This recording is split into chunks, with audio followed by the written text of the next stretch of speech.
زمانے کے سرد و گرم۔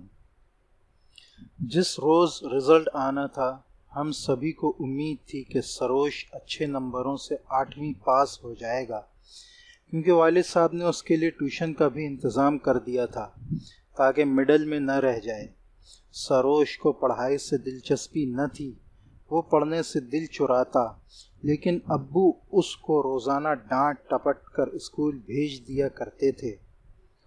اس کے کلاس ٹیچر سے رابطہ رکھتے جس نے ان کو ٹیوشن کا مشورہ دیا، کیونکہ میرے بھائی کی توجہ کلاس میں بھی پڑھائی پر مرکوز نہ رہتی تھی۔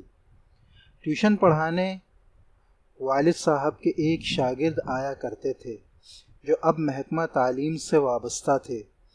1 گھنٹہ روزانہ پوری توجہ اور محنت سے پڑھاتے تھے، لہٰذا والدین مطمئن ہو گئے کہ ان کا بیٹا پوزیشن نہیں لے سکتا تو کلاس میں بہتر طالب علم ہو گیا ہوگا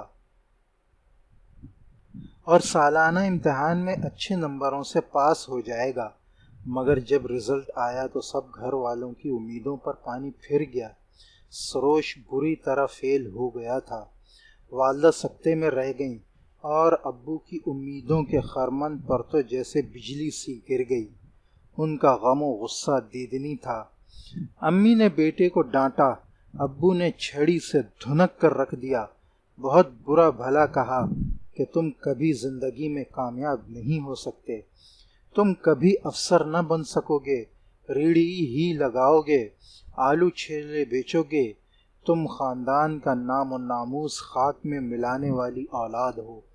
تمہارے ماموں چچا سب افسر ہوئے، میں بھی افسر ریٹائر ہوا، اور تم جو کہ میری واحد امید ہو، تم نے اس قدر مایوس کیا کہ جی چاہتا ہے خودکشی کر لوں۔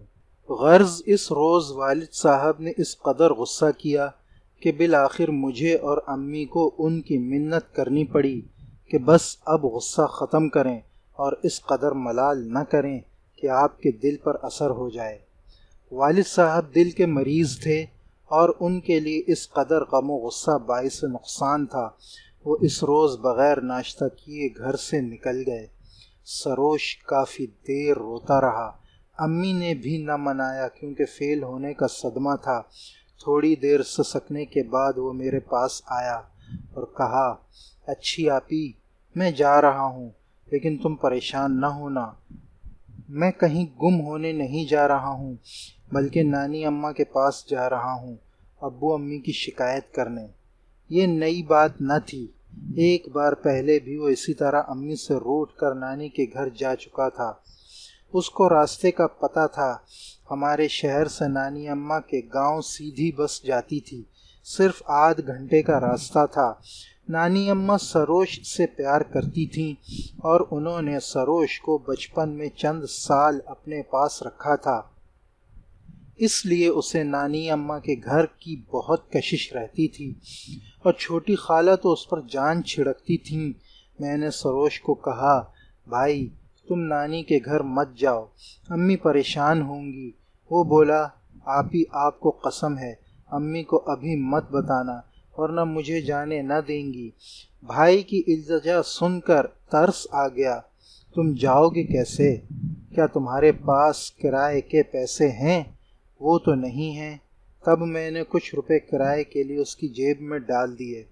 وہ مجھے خدا حافظ کہہ کر گھر سے نکل گیا۔ سروش کے جانے کے آدھے گھنٹے بعد میں نے امی کو بتایا کہ بھائی نانی اماں کے گھر چلا گیا ہے۔ میرا اندازہ تھا کہ وہ اب تک وہاں پہنچ چکا ہوگا۔ امی متفکر ہو گئیں کہ کہا کہ تم نے مجھے پہلے کیوں نہ بتایا؟ امی آپ نے اس کو برا بھلا کہا اور ابو نے مارا، بے عزتی کی، وہ رنجیدہ تھا اس لیے جانے دیا۔ وہ پہلے بھی تو کئی بار نانی اماں کے گھر جا چکا ہے، آپ فکر نہ کریں، وہاں خالہ اور نانی کی دلجوئی سے نارمل ہو جائے گا۔ 1-2 دن رہنے دیں۔ کہنے لگیں رہنے تو دوں، لیکن اب میرا دل نہیں مان رہا، وہ روتا گیا ہے، ماں کا دل ہے، کیسے سکون کروں؟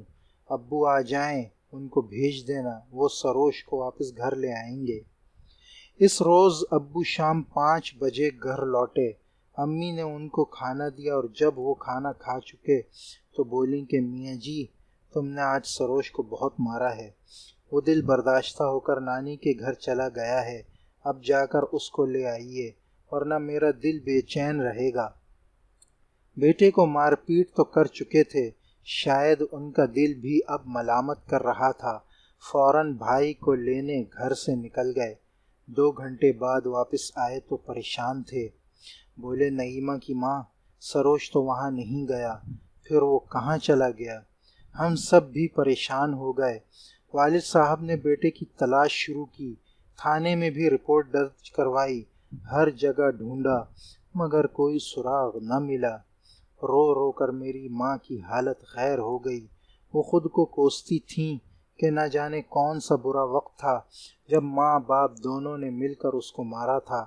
میں خود اپنے پیارے بھائی کے لیے تڑپ رہی تھی، اپنے آپ کو لعنت ملامت کر رہی تھی کہ میں نے کیوں اپنے بھائی کو جانے دیا، اس وقت روک کیوں نہ لیا، مجھ کو کیا خبر تھی کہ وہ گم ہو جائے گا۔ سروش جب گھر سے روانہ ہوا تو سیدھا لاری اڈے چلا گیا، مگر بدقسمتی سے غلط بس میں سوار ہو گیا، کیونکہ اس وقت دکھ کے باعث اس کے حواس مختل ہو رہے تھے۔ اس طرح وہ خانپور جانے کی بجائے خان گڑھ چلا گیا۔ جب بس خالی ہو گئی کنڈکٹر نے اس کو بھی اتر جانے کو کہا تو وہ ڈر کر اتر تو گیا، مگر اس کی سمجھ میں نہ آ رہا تھا کہ کہاں جائے اور کدھر آ گیا ہے۔ جیب میں صرف 30 روپے تھے۔ وہ اڈے پر ادھر ادھر گھومنے لگا۔ اڈا ایسی جگہ ہے جہاں اکثر بدقماش اور قمار باز بسیرا کر لیتے ہیں۔ جب شام سے رات ہو گئی تو میرا معصوم اور کمسن بھائی بہت گھبرایا۔ اس کی سمجھ میں نہ آیا کیا کرے، کدھر جائے اور کس سے مدد طلب کرے۔ تبھی ایک تاڑ باز جو کافی دیر سے اس کو پریشان حال دیکھ رہا تھا اس کے پاس آیا اور کہنے لگا، لڑکے تم نے کدھر جانا ہے؟ کافی دیر سے پریشان گھوم رہے ہو، مجھے بتاؤ تاکہ تمہاری مدد کر سکوں۔ میرے بھولے بھائی نے بتایا کہ غلطی سے دوسری بس میں سوار ہو گیا، جانا خانپور تھا اور یہاں آ گیا۔ تو اس میں پریشان ہونے والی کون سی بات ہے؟ اب تو بس جا چکی ہے، میں تم کو کل صبح خانپور والی لاری میں بٹھا دوں گا۔ میں بس کنڈکٹر ہوں، تم فکر مت کرو، میرے ساتھ چلو، آج رات تم میرے مہمان ہو۔ ڈوبتے کو تنکے کا سہارا۔ سروش اس کے ساتھ چل دیا۔ وہ اس کو کسی دور افتادہ جگہ لے گیا، ایک کوٹری میں بٹھایا، کھانا جو اڈے سے خرید لیا تھا کھلایا اور سو جانے کو کہا۔ سروش بے فکر ہو کر سو گیا۔ آدھی رات کو اس بدماش پر شیطان سوار ہوا اور اس نے میرے معصوم بھائی کے ساتھ برا سلوک کیا۔ ویرانے میں اس کی دردناک چیخوں کو اندھیرے کے سوا کوئی نہ سن سکا۔ صبح کو وہ وحشی ظالم سروش کو ویرانے میں اگھی جھاڑیوں میں پھینک کر چلا گیا۔ وہ شام تک وہاں پڑا رہا۔ شام کو گشت پر نکلے 2 پولیس والوں کی اس پر نظر پڑی۔ سروش کو اس وقت ہوش آ چکا تھا۔ وہ ان کو دیکھ کر بھاگ کھڑا ہوا۔ وہ اس کے پیچھے بھاگے اور اسے جا لیا۔ پوچھا کہ تم اس ویرانے میں کیا کر رہے تھے، کس کا انتظار کر رہے تھے؟ وہ خوف کی وجہ سے کچھ نہ بولا۔ وہ اس کو پکڑ کر تھانے لے آئے اور اس پر آوارہ گردی کا الزام لگا کر اسے اندر کر دیا۔ چالان سے پہلے انہوں نے اس کی تلاشی لی اور جیب میں جو 30 روپے تھے وہ بھی نکال لیے۔ جیل بھیجنے سے پہلے اس کو مجسٹریٹ کے سامنے پیش کیا، لیکن انہوں نے بھی ملزم کی کم سنی پر توجہ نہ دی۔ یوں سروش کی خاموشی نے اس کو جیل پہنچا دیا، کیونکہ خوف کی وجہ سے وہ اپنے گھر کا پتہ بھی نہ بتا سکا۔ شاید اس کو ڈر تھا کہ بغیر بتائے گھر سے بھاگ آنے پر والد اور زیادہ اس کو ماریں گے۔ ادھر ہم پر قیامت گزر رہی تھی، لیکن ہمارے پیارے بھائی سروش کا کوئی پتہ نہ تھا۔ تلاش کے تمام وسائل کام میں لائے جا چکے تھے۔ ایک روز میرے خاوند نے، جو وکیل تھے، جیل کا دورہ کیا۔ دوسرے قیدیوں کے ساتھ ایک بچے کو بھی وہاں بیٹھا دیکھا۔ انہوں نے سروش کو پہلے کبھی نہ دیکھا تھا، کیونکہ میری شادی میرے بھائی کی گمشدگی کے بعد ہوئی تھی۔ انور ایک فلاحی تنظیم کے لیے بھی خدمات سر انجام دیتے تھے، جنہوں نے ان کو اپنا وکیل رکھا ہوا تھا۔ انہوں نے اس بارے میں جب جیلر سے معلوم کیا، اس نے بتایا یہ آوارہ گردی کے الزام میں پکڑا ہوا ہے۔ میرے خاوند کی کوشش سے فوراً ہی کارروائی عمل میں لائی گئی۔ اگلے دن سروش کو ہتھکڑیاں پہنا کر جج صاحب کی عدالت میں پیش کیا گیا، اس طرح کہ یہ نحیف لڑکا ہتھکڑیوں کا وزن بھی نہیں اٹھا سکتا تھا۔ اس صورتحال کو دیکھ کر جج صاحب بھی ششدر رہ گئے۔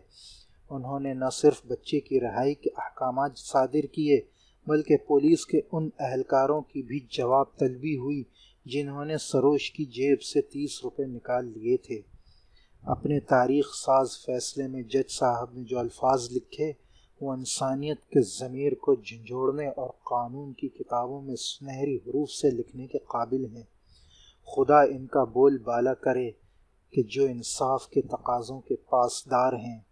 انہوں نے کہا، اس معصوم بچے کو بھاری ہتھکڑیوں میں دیکھ کر میں رات بھر سو نہیں سکا۔